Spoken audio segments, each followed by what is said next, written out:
Section 1.6. This whole section is about order of operations. The order of operations is something we need to know about and consider now that we're getting kind of more and more complex expressions, right? If we're sort of given just like a big old pile of math, we kind of need to know how to sort through it. You know, it's almost like untying a knot or something. You have to kind of go in a particular order and kind of undo things, in some sense, from the inside out, to kind of get to the right answer. The mnemonic that we often use to sort of remember what the order of operations is, sort of your approach, is PEMDAS, P-E-M-D-A-S. And so we'll start by just kind of going through that mnemonic and just sort of what all these things stand for. So P in PEMDAS is for parentheses, which I think I spelled right, but I'm never totally sure. So P is parentheses. It really is, in general, any kind of grouping sort of thing. So that could also be, so obviously parentheses. Sometimes you'll see brackets.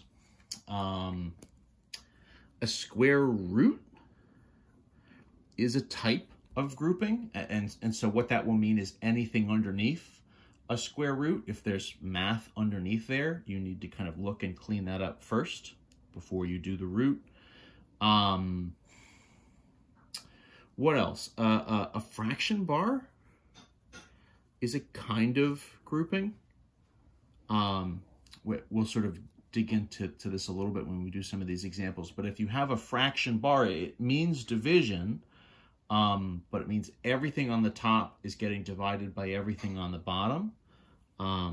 So in some sense, it's like having a parentheses and a bar and then a parentheses on the bottom. You're kind of doing all of the math on top as a group, right? And then all the math on the bottom before you apply that division.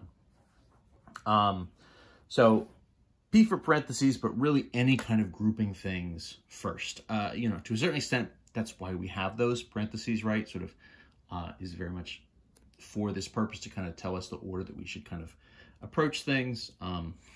So that's why it's first. The E in PEMDAS stands for exponents. So any powers, right? Any exponents we'll do first. Square roots as an operation. Also, maybe we'll say apply the square roots. So square root as a grouping, right? You would kind of do any of the math that's underneath your square root first. And then in terms of like, when do you actually take the square root? Because square roots and exponents are kind of, right, opposite operations to each other. They're kind of on the same level, which is the thing we'll see in the next couple steps as well. And what that means is, you know, after your parentheses, but before you do any of the big four, right, plus, times, minus, and divide, you'll do any exponents and you'll take any square roots. What comes next? Well, so the M and the D, you might kind of guess, stand for multiplication and division. One of the things I don't love about PEMDAS is it makes it look like you do multiplication and then division, which is not always true. It's really the multiplication and the division are on the same level. So it's really kind of, you know, in some sense, you'd almost want to group the M and the D together. So this is going to be any, so multiplication and division. And what you're going to do is you're just going to sort of run them in order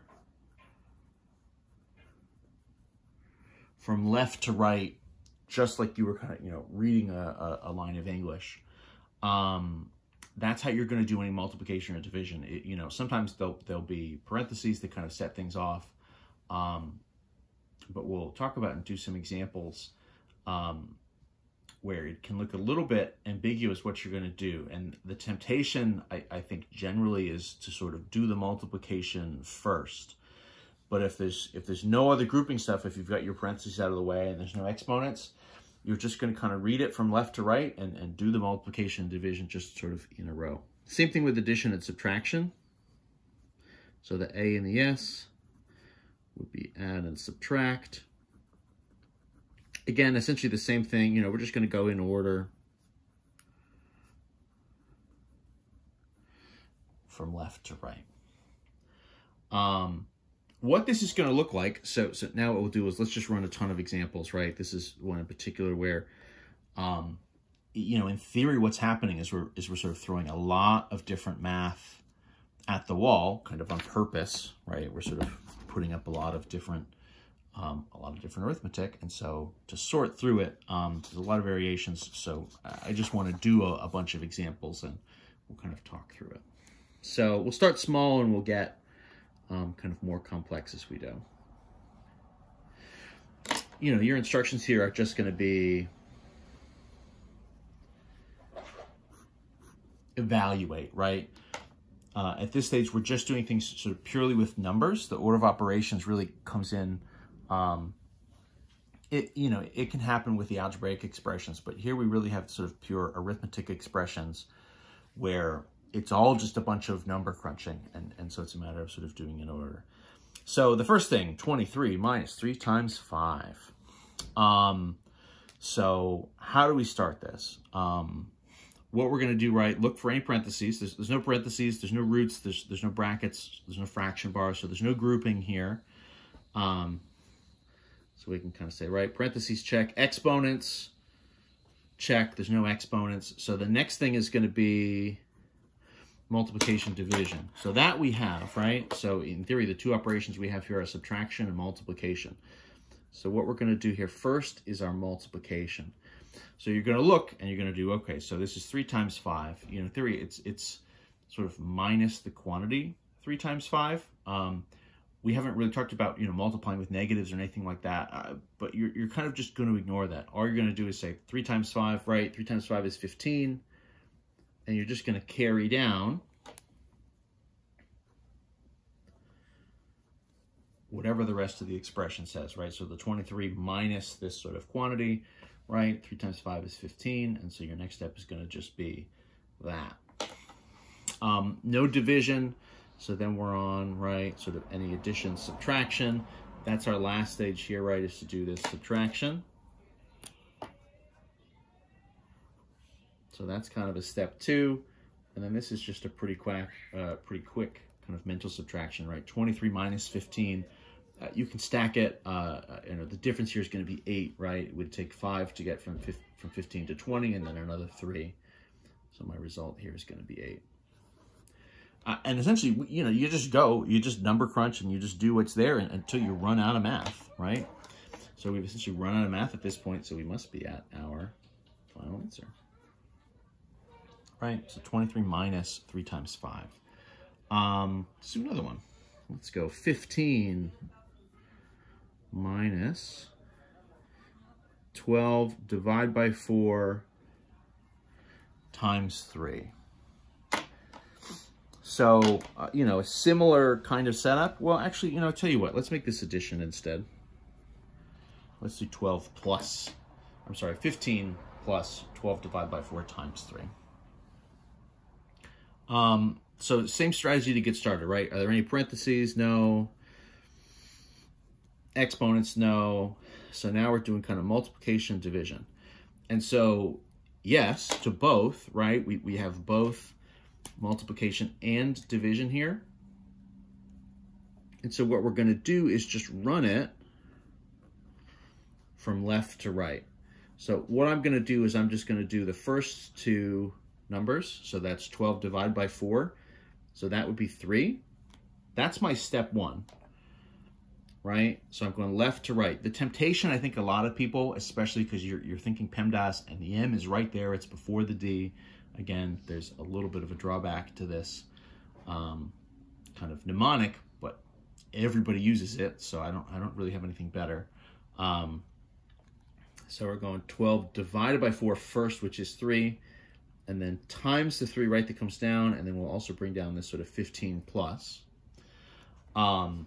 notice what happens, right? So now we're going to do, as a step 2, we're going to do the multiplication. So you're going left to right. So it's the division first gets us 12 divided by 4 is 3. And then you're doing 3 times the 3 here, which would get us 9. And again, we'll carry down this sort of 15 plus.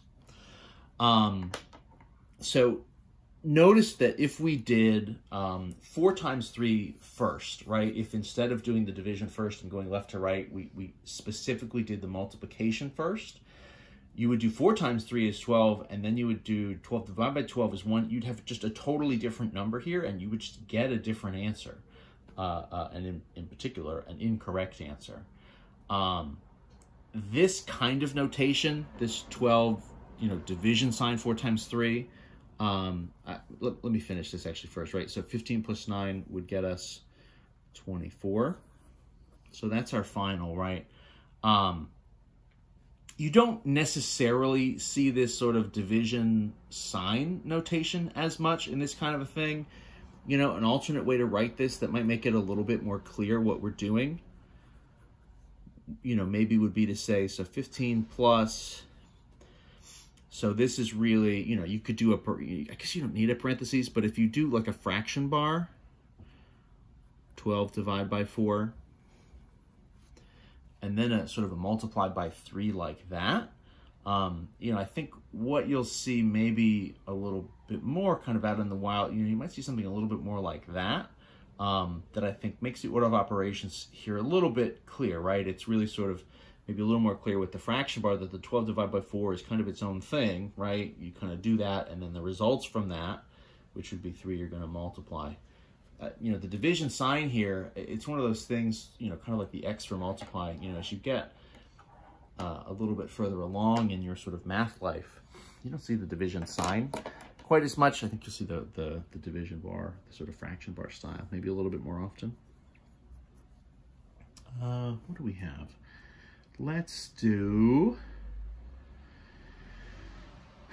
let's do another one. Let's throw a square root in here. Let's do the root of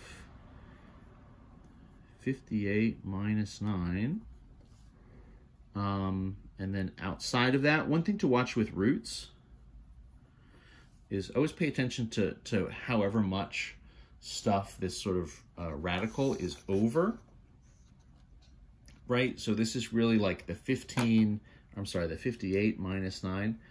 It's only over that, right? And then this sort of plus, and then the quantity 8 minus 3 over here on the other side is all by itself. So parentheses, kind of, right? I mean that for us would sort of be this root. So we would do first underneath the root 58 minus 9. Again, I'll kind of just do this mentally, but of course you can write it off to the side. This, would be kind of an 18 minus 9, would leave us with a 9, and then of course it's not really 18, it's 58, so this is going to drop from 5 to 4. So this would be 49, which makes a lot of sense because this thing is still underneath the square root, and so we would expect at this point, right, that they're going to ask us to do a root of a perfect square. 49 here is sort of the number that's closest, that makes a lot of sense. I'm also totally ignoring, I'm kind of ignoring, we have parentheses also here, 8 minus 3. I kind of got my eye on this root and sort of talking about that, but 8 minus 3, of course, also is going to be prioritized. We'll sort of do that first. In some sense, I guess we're doing these simultaneously. I like to think of this where you have any of your addition and subtraction. That kind of breaks this up into chunks. So you're sort of doing anything that's not addition or subtraction next. We're running a little short on time, so I'm going to wrap this up quickly, right? The root comes next. So the root of 49 is 7. Plus 5 comes down, and then if we add those together, we'll be 12. So the next thing, right, is the root, and then the addition, and that's how we're going to sort of finish that one off. I'm going to do a second video here with some more advanced order of operations examples, so I will see you there.